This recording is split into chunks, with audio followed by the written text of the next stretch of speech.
Let's talk about the 2016 race and all things politics here and abroad with Joel Pollack, political commentator, senior editor-at-large at Breitbart News. He's also the author of the e-book, Wacko Birds, The Fall and Rise of the Tea Party. He joins me here in studio. First, what do you think of Joe Biden saying he's out? Well, I think it's probably the right thing to do. Hillary Clinton didn't have the best debate, but it was at least convincing, that first debate performance. And if she had done poorly, I think he might have jumped in. But now there really is no alternative. It's Hillary Clinton or nothing. So no one's going to beat her for the nomination. When will the Democratic nomination be wrapped up, do you think? Or is it? I think it is. I think the other debates that are scheduled are going to be chances for her to make her case to the American people, if anyone's still watching. But I don't think Bernie Sanders is going to put up a big fight. If he had wanted to, I think he would have challenged her on the email scandal. He gave her a pass on that back in Las Vegas. And I was there, actually. He had a really nice crowd, about 300 people packed into a debate-watching party there at the Wynn Casino.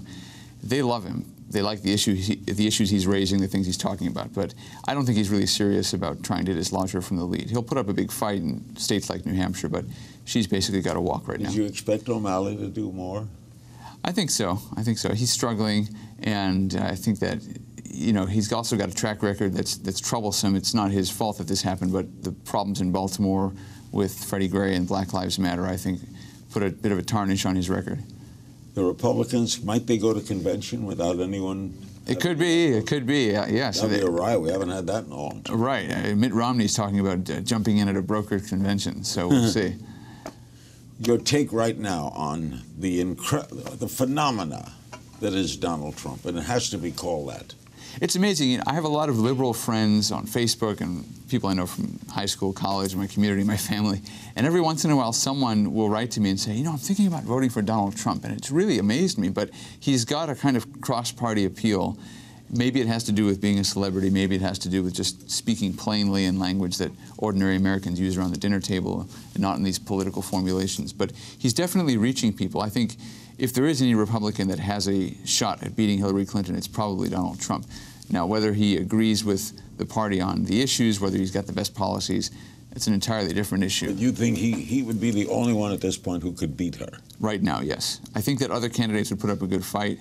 I think that some candidates would jibe better with the conservative base, with the Breitbart readership, for example, but he is, ironically, less polarizing in the country than he has been in the party so far. You know, you see Republicans saying, I won't vote for Donald Trump. There's a real division among Republicans, but I think, interestingly, he's more of a national brand. You think he'll get a lot of Reagan Democrats? I think he will. I think he will. I think he is. I think people are showing an interest in him. I think he's getting donations from people even though he's not soliciting them. I mean, he's a phenomenon.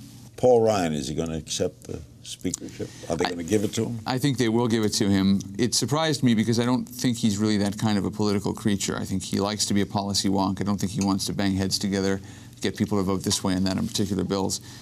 But I think there is a sense that he's the only one who can unify the party, if that. Actually, the only person who can unify the Republicans in Congress is Nancy Pelosi. They're sure that they're against her, but as to everybody else, there's a lot of discord. Well, you wrote a book about it. What's going on in your party? It looks like 40 people can control things. Right. Well, there's the Freedom Caucus and various conservative groups. What I wrote in my book is that the Tea Party's been successful at framing issues in Washington, but very unsuccessful at bringing up leaders.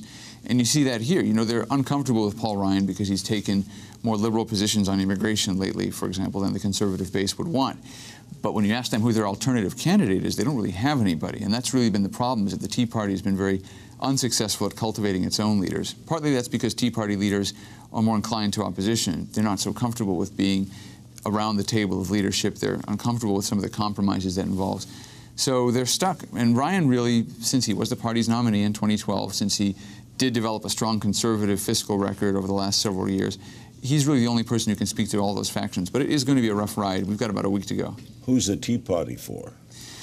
No one in particular. There are a few candidates. Daniel Webster is a congressman from Florida. He has the support of some conservatives. There's also talk about Peter Roskam from Illinois, who's one of the more conservative members from that delegation, as well as some other congresspeople from Texas. You've got many candidates, in fact, from Texas who are going to jump in if Ryan doesn't go. There are people all over the place looking at this job. So it's not true that nobody wants to be speaker, but there, you know, Blackburn is the one from Texas who's seen as maybe a... Who's the Tea Party for on the Republican presidential candidates? The breakdown is interesting. I think the Tea Party favors Trump, although the Tea Party has been more reluctant. Yes, it's more of a recent development. I think initially, if you asked people who supported Trump who their number 2 choice was, it was Jeb Bush, interestingly enough. Now I think there's more Tea Party support for Trump than there was. But I think the classic Tea Party candidate right now is Ted Cruz. He's really very quietly... We've seen that. Right. He's gone about building an organization in the primary states that he thinks can deliver him the nomination. He may be right. He's got an extensive organization in the South.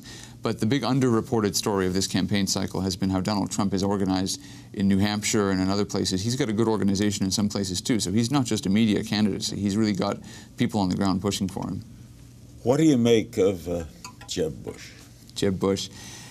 He, like John Boehner, is the right candidate with the wrong skill set for this time. You know, he's been out of politics formally since 2002, in the same way that John Boehner was a kind of wheeler-dealer who came out of the Clinton era, totally inappropriate for an era of ideological clashes that came about with the Obama presidency. Jeb Bush is really the kind of compassionate conservative whose ideas and approach would have fit about 10 years ago, before the issues really became about big things, big ideas. You know, here you have Democrats debating whether we should be capitalist or socialist. You need someone who can make the case for those things. And Jeb Bush is really a guy whose case has been built on, I can build a conservatism that is pragmatic. The Republican voters are not interested in pragmatism right now. They really want to push back against the kind of radical liberalism that's being pushed by Obama and now by Clinton and Sanders. Were you surprised that George W. Bush played a hand in this with his comments about Senator Cruz? It's interesting, right? He said that he didn't like Senator Cruz. That's uncharacteristic. I don't know if that was misreported. I've been at events with George W. Bush where people misreport his remarks, so I wouldn't know if that was true, because people in a room sometimes have different impressions of an event. But it is interesting, I think, to me, that Jeb Bush is now embracing his brother, which he didn't do for many, many months. He wanted to keep his brother at arm's length from the campaign because he was so unpopular at the end of his presidency. But George W. is now weighing in to defend his own records because Trump's attacking him over 9/11 and so forth. And Jeb Bush is embracing that. Why do you make it that Trump, no matter what he says, John McCain wasn't a hero, right, George W. Bush was responsible for 9/11, nothing sends him down?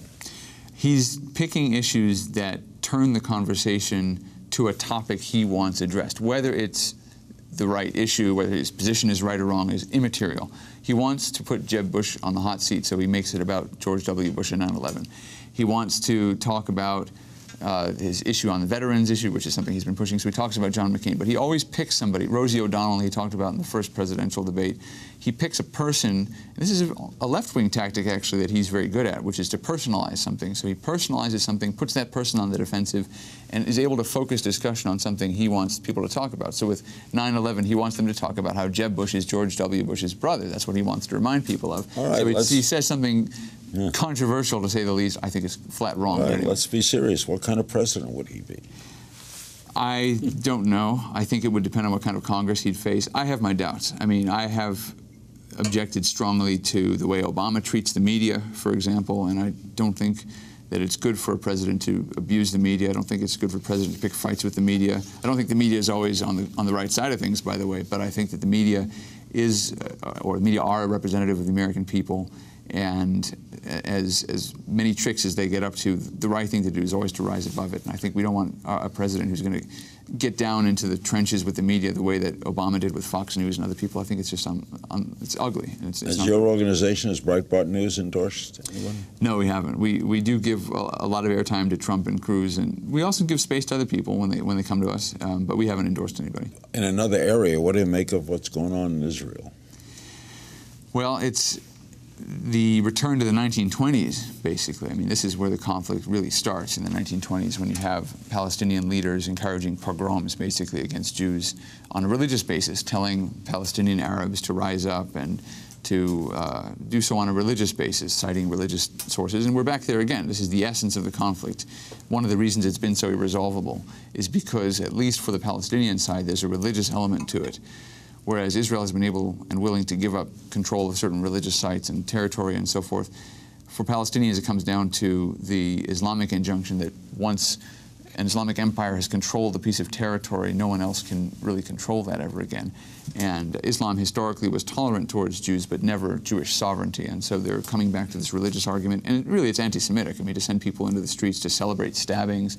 Mahmoud Abbas, the president of the Palestinian Authority, has made some really radical statements. Even John Kerry had to admit that what Mahmoud Abbas was saying was really unacceptable. Is it terrorism or racial hatred?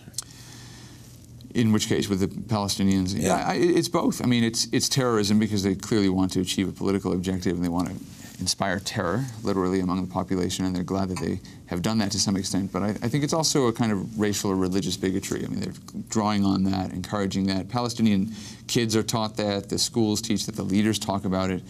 I think it's really a shame. I think another generation or two may be necessary before that kind of fades away, if it fades away. How do you account for the historic changes that occur? Harry Truman left office very unpopular. Now he's rated one of the best. George W. Bush has come back up after being very unpopular. How do you think Biden, do you think things could change toward Obama? I think that they'll probably change for the worse. And I say that not just because I don't favor him as president, as a conservative, but I think because he's benefited from very positive media coverage in a way that other presidents have not throughout his presidency. I think a lot of the things that have gone wrong in the Obama era, I was just talking about the debt a few minutes ago, for example. We've nearly doubled our national debt since Obama's been president. And that's not something people talk about. Republicans aren't even really bringing it up, but the media certainly has shown very little interest in it. And I think once he leaves office, you'll start to see some of these things come out a lot more than they did. I think that for all of that, I think that the Obama era will be seen as a period where certain things were achieved. I think a kind of landmark period for gay rights, for example, which he wasn't really a leader on until very late in the game. He was a follower for most of this time. So there'll be some people who look back and say this was an era where things got done. But I think in general his reputation will suffer. And hopefully people can start to put a lot of these things behind us, the Bush era, the Obama era, both of which were very decisive, very controversial presidencies. And you know, we really need to move on and address some common problems. Thanks, Joel, as always. Good to be here. Always a great guest. Joel Pollack. To keep up with Joel's writing, check out Breitbart.com or follow him on Twitter under the handle @JoelPollack.